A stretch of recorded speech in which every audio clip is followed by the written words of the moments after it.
falar um pouquinho para a gente das Blue Zones no mundo? Ah, O totalmente. que são Blue Zones? O que faz? Você sabe o que é Blue Zone? Não, né? Ela vai explicar para a gente. Tá. Fala Minha um sugestão é pouquinho. que todo mundo conheça porque é divertido, é gostoso, é algo assim encantador. O Dan Buettner é um jornalista da National Geographic que é encantado ou se encantou em algum momento pelo envelhecimento e ele resolveu investigar por que em algumas regiões do mundo existe um bando de centenários. É isso, ele ficou, mas por que tem tanto centenário nesse pedacinho do mundo? E ele achou 5 regiões no mundo em que existem muito mais centenários do que em qualquer outro lugar. Fala aí pra gente, quais são? Vamos lá, agora você me pegou, se eu sei de cabeça. Okinawa, com certeza, meu país, né, de origem, eu não sou de lá, mas tenho etnia. A gente tem na Sardenha. Na Sardenha tem uma, né? Nós temos a comunidade adventista de Loma Linda. Loma Linda. Se eu não me engano, temos... Tem uma no Golfo também, parece no México, mas eu não sei. É uma região inca. Se eu não me engano, é Costa Rica. A Costa Rica. Eu acho que é na Costa Rica. E eu acho que é mais uma região mediterrânea. Mediterrânea. Você me pegou, Tá. vou ficar devendo. Não tem problema, não tem problema. Tá. As pessoas procuram depois. E por que esse bando de centenário... Qual é o segredo dessas pessoas lá nas Blue Zones? Existem algumas coisas que se investigou, né? Então, a National Geographic fez uma iniciativa de fazer o olhar jornalístico, mas também fez algumas publicações e investigações científicas que está publicado lá no PubMed e tal. Então, alguns geriatras, inclusive, participaram dessas investigações, mas o que pegou mesmo na sociedade foram os documentários e o livro, né, das Blue Zones, que tem traduzido em português, enfim, estão convidados para ler. É uma delícia, eu adoro. E que lições são essas, né? Então, por exemplo, a população de Okinawa, né, existe algumas coisas interessantes sobre ela. Uma delas é o Hara-Hatibun, que quer dizer o quê? Barriga a 80%. Então, a pessoa não come a ponto de se estufar. Ela se sente satisfeita, talvez coubesse mais alguma coisa, mas não se come mais. Mas não precisa. Exatamente. Isso está completamente alinhado com as teorias de longevidade de hoje em dia, que partem de vermes, né, que são o C. elegans, e também modelos já de mamíferos, em que se faz a proposta da restrição calórica para a longevidade. É um dos únicos modelos que provou aumento de longevidade. Existe hoje a Geroscience, que pesquisa isso com fármacos, né, medicamentos que se propõem a fazer esse mesmo trabalho de aumentar a expectativa de vida. Mas, enfim, a restrição calórica é um grande instrumento hoje em dia. Eu faço um parênteses aqui, pessoal. Na verdade, o que eu acredito é que a gente não está precisando restringir caloria, não só porque a fome pode ser benéfica, mas hoje o que a gente tem também é uma população doente por obesidade. Né? E obesidade é altamente inflamatório, como eu estava falando. Tem gente que fala, mas como está desnutrido, olha o tamanho. E na realidade é um outro tipo de desnutrição. Né? Muito, né? Então, a obesidade é algo assustador, né, acontecendo no mundo.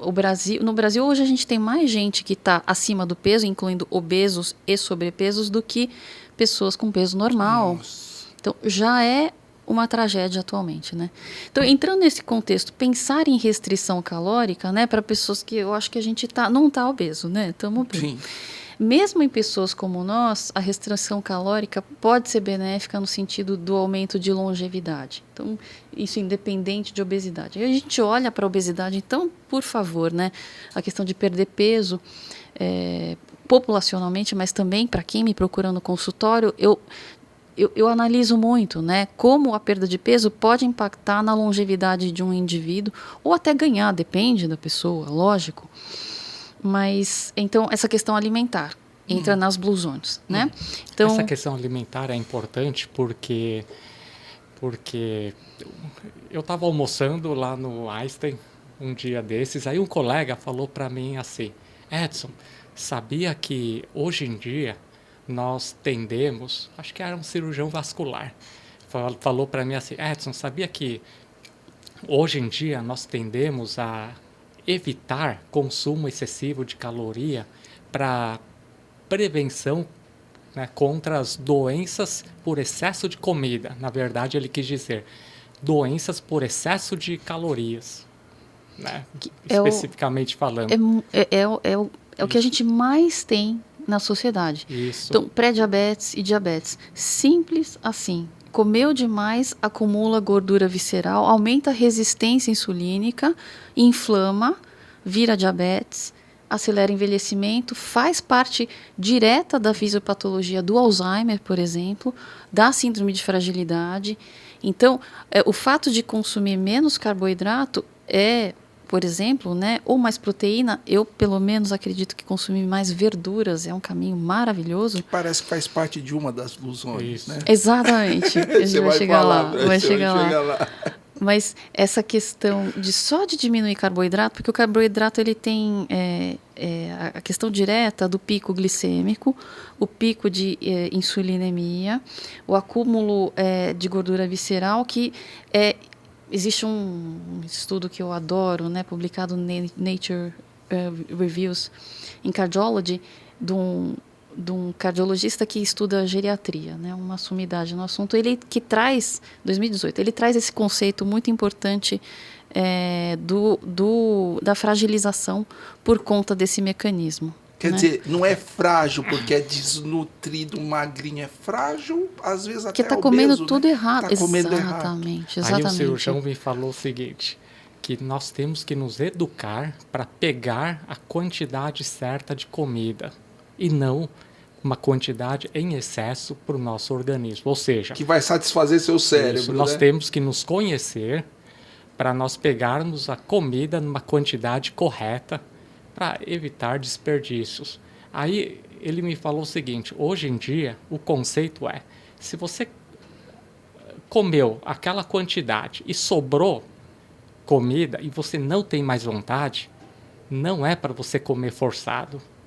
Por quê? Porque aquela pequena quantidade que sobrou, se você comer ela, pode ser que ela te faça mais mal e, portanto, pode ser que você tenha prejuízo maior lá na frente do que você jogar essa comida fora. Né? Ou seja, ele quis dizer o seguinte, aí eu falei para ele, nossa, se a minha mãe ouvisse isso, eu ia levar bronca o dia inteiro. Né? Levamos, né? A minha avó é da época da Segunda Guerra Mundial, quando faltava comida no mundo e, portanto, não se desperdiça comida. Né? E num país como o nosso, que tem muitos famintos, né? Fartura, né? Temos fartura, jogar comida fora é um pecado. Aí nós comemos tudo para não jogar comida fora. Aí falei isso para ele. Aí ele me falou, mas essa comida, para a maioria das pessoas que nós conhecemos, seria uma comida em excesso. Até poderia vir a conta, ou seja, o prejuízo lá na frente. Então, é melhor nós nos adequarmos no nosso comportamento e pegar menos comida para não jogar fora. Na realidade, está muito relacionado com satisfação psíquica. Né? Comida é um antidepressivo. Né? E que não é só mediado por força de vontade. Então, a gente tem muitos mecanismos intrínsecos nossos de volição, de desejo, que depende de pessoa para pessoa. É muito raro a gente ver um magrinho que seja um glutão, ele sempre tem eu já não quero mais. Então, ele tem um mecanismo de saciedade mais ativo do que um gordinho, né? E às vezes a gente imputa isso no caráter pessoal, que falta força de vontade, e isso também tem um componente biológico de determinação. É lógico que o gordinho vai ter que ter mais força de vontade, sim, porque ele tem também um drive biológico para ter mais apetite. E ansiedade, né? Exato. Você fica ansioso, você come. A ansiedade, você aumenta seu cortisol sérico, né? E o cortisol sérico vai te fazer querer comer mais, né? Segue blusones aí. Vamos lá. Outra coisa muito interessante, né? Um aprendizado importante dessas comunidades, vem da Sardenha, que é a questão do movimento. Isso eu gosto muito, é um assunto que eu gosto muito, porque a gente trata o movimento hoje em dia de uma maneira muito esquisita. Muitas pessoas que devem estar ouvindo a gente devem fazer isso. O dia inteiro sentado, trabalhando, né? E aí sai do escritório como um louco com a mochilinha da academia nas costas, chega na academia e malha enlouquecidamente por 1 hora. É benéfico, tem resultado, não tenho dúvida, mas o que a Sardenha mostrou é o outro tipo de movimento, em que a pessoa passa o dia subindo e descendo o morro para levar uma coisa para o vizinho, para dar uma olhada nas ovelhas, para pegar alguma coisa. Então, é um movimento contínuo, de baixa intensidade, mas muito presente. Se a gente transpor isso da Sardenha para São Paulo, vou usar menos elevador. Com certeza, usa mais escada, usa mais metrô, usa mais ônibus, anda para padaria, em vez de fazer supermercado de mês, compra picadinho, vai no mercadinho do bairro, que também é uma ação interessante para fomentar o comércio de bairro. Eu, pelo menos, faço isso, né? Eu não faço supermercado há muitos anos para poder fomentar o comércio do meu bairro e tal. Então, existem muitas maneiras de traduzir isso. E hoje a gente tem... as pesquisas que falam a respeito disso são muito interessantes, elas usam acelerômetros. Né? Então, existem vários estudos na geriatria e não na geriatria que medem assim, o quanto a pessoa se mexe ao longo do dia, né? Pelos acelerômetros, e se viu que quanto menos se mexe, mais a incidência de doença cardiovascular, mortes até. Então, entre os sedentários, as pessoas que são sedentárias, mas interrompem mais vezes para tomar um cafezinho, para tomar uma água, para ir ao banheiro, só de fazer isso, mesmo sendo sedentário, você diminui a incidência de morte, acidente cardiovascular. Então, mesmo que você faça muito pouco sendo sedentário. Mas ao aumentar isso para níveis aí de 8 mil passos por dia, 8 a 12 mil passos por dia, e teu smartwatch, teu celular vai te contar isso, você está numa zona ideal de movimento ao longo do dia. Então, você não precisa estar na Sardenha, olhando os animais. Você tem o seu smartwatch para te contar isso. É verdade. Tá? Então, eu pelo menos também recomendo para vários pacientes meus adquiram um smartwatch para a gente ter noção do quanto você se movimenta. Eu estou trabalhando com alimentação, ajuste de remédio, mas vamos otimizar esse seu movimento. Então, essa é uma das outras lições da Blue Zone. E além disso, o movimento ajuda no equilíbrio, né, Edson? Você pratica, quando você está subindo uma escada, quando você está saindo de casa, andando, vai ver um amigo, você melhora a tua parte motora, a parte de equilíbrio, que é uma reserva que você vai precisar lá para frente, nós vamos falar, né? Para a medicina moderna, especificamente para neurologia, movimento é vida. E vida é movimento. Nós não podemos ficar sem movimento. Na parte da neurologia, por exemplo, nos podcasts passados, nós discutimos que movimento significa menos dor. Né? Menos dor, mais equilíbrio, mais reforço do sistema muscular, esquelético, etc. E quantidade de movimento é um fator importante para a prevenção de doenças neurológicas, como, por exemplo, declínio cognitivo, demência de Alzheimer, por exemplo, doença de Parkinson, por exemplo, dor lombar, né, ou dores crônicas pelo corpo. Então, movimento, o ser humano foi idealizado para se movimentar. Por isso que o nosso sistema cerebral e o nosso sistema locomotor, músculo-esquelético, ele é tão desenvolvido nessa parte da movimentação. Até por isso que a geriatria e a clínica médica, eles adoram o movimento. Bom, antes de assumir que entrar, pessoal do escritório, quando for aquele professor de educação física, que eu já vi lá no São Camilo, né? Ele chega na sala, putz, esse cara de novo não. Não, ele é que vai dar saúde para você. Se movimente com ele, levanta, sobe 2 andares, 3 andares de escada, protele um pouco o elevador, etc. Isso vai ajudar muito na sua saúde. Segue Blue Zones aí, vai. Vamos lá, Sumica. Um outro aprendizado sobre a Blue Zones da comunidade de Loma Linda, mas é um dia reservado para descansar. Então se atribui isso, inclusive, se eu não me engano, entre todas as Blue Zones, é a mais longeva, né? Existe o vegetarianismo também dessa população. Nasci e criei, sou vegetariano, bem mais ou menos, mas sou. Quer dizer, eu não faço a dieta restrita, mas não como carne de jeito nenhum. Entendi. Então existe o vegetarianismo dessa população, as outras não tem tão marcada. Em Okinawa, por exemplo, o consumo de proteína é baixíssimo, é muito baseado em carboidrato complexo, né? Mas nessa comunidade adventista existe o vegetarianismo, mas a cultura de se reservar um tempo para Deus, mas também o engajamento social que a igreja traz. Então, também existem outros estudos, não só da Blue Zones, mas que investigam pessoas religiosas, como elas estão protegidas para declínio cognitivo, para Alzheimer, porque tem uma atividade de engajamento. Existe também as teorias que existe algo a mais, a fé e tudo mais, também outros estudos, mas só simplificando, só o fato de haver um engajamento religioso em comunidade também traz. Outras regiões também demonstraram isso, né, Marcelo? A crença é muito importante, né? Principalmente para o tratamento da dor, né? A fé, ela bloqueia as vias de dor, né? Ela diminui a dor. O professor Manuel Jacobsen fala isso, né? Que 35% do tratamento da dor é analgesia e o restante são outros fatores, e a religião está ali no meio. Olha que interessante, então, porque, na verdade, também uma coisa que também é determinante de longevidade, que a gente tem menos evidências, mas existem, se a gente para e olha, são as nossas crenças e como a gente funciona.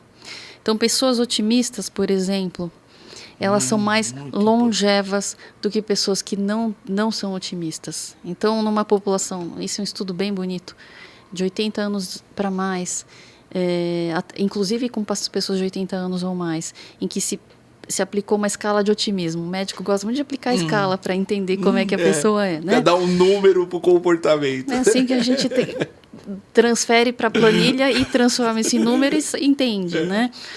Mas se a pessoa se considera mais otimista, então o pessoal que mais se considerou otimista com o que se considerou menos, teve uma expectativa, uma sobrevida de 3 anos a mais. Olha só.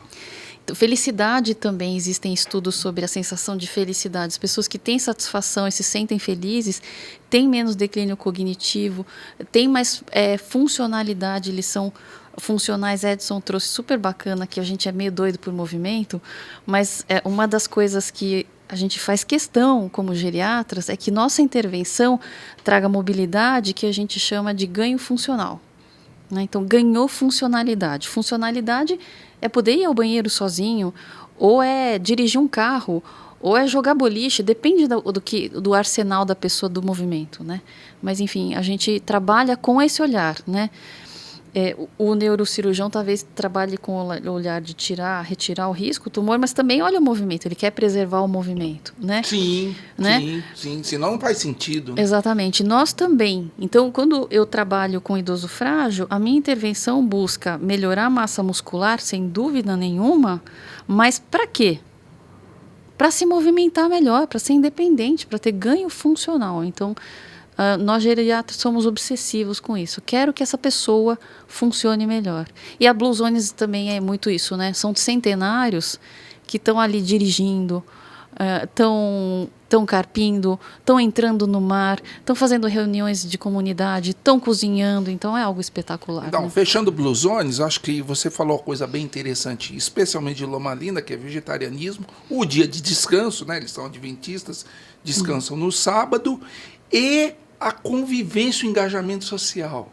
Muito determinante. Que é muito importante. Ali, você tá com seus amigos, rindo, conversando, se interagindo. Bom, tem um detalhe sobre esse engajamento, né? O relacionamento. Acho que muitos já devem ter visto o estudo de Harvard sobre longevidade, que o grande preditor de longevidade foram os relacionamentos humanos, a qualidade boa dos relacionamentos humanos. Eu não tenho qualquer dúvida disso também.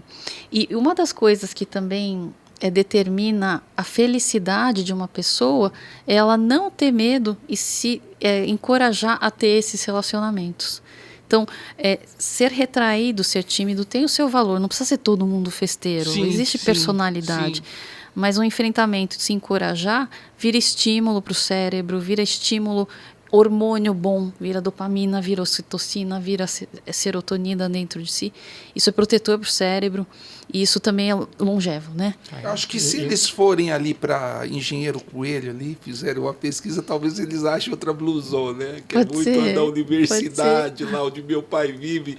Eu vejo lá gente da idade dele, todo mundo andando, todo mundo... É bem legal. Você ia Resumindo, falar? até agora nós falamos de aspectos muito importantes para uma boa qualidade de vida e uma boa independência. Ou seja, nós temos que tentar fazer com que o nosso dia a dia tenha sensação de felicidade, sensação de alegria, otimismo, né? Nós temos que ter uma dieta apropriada, um comportamento alimentar apropriado, nós temos que buscar relações familiares e sociais, né? A parte social é extremamente importante, né?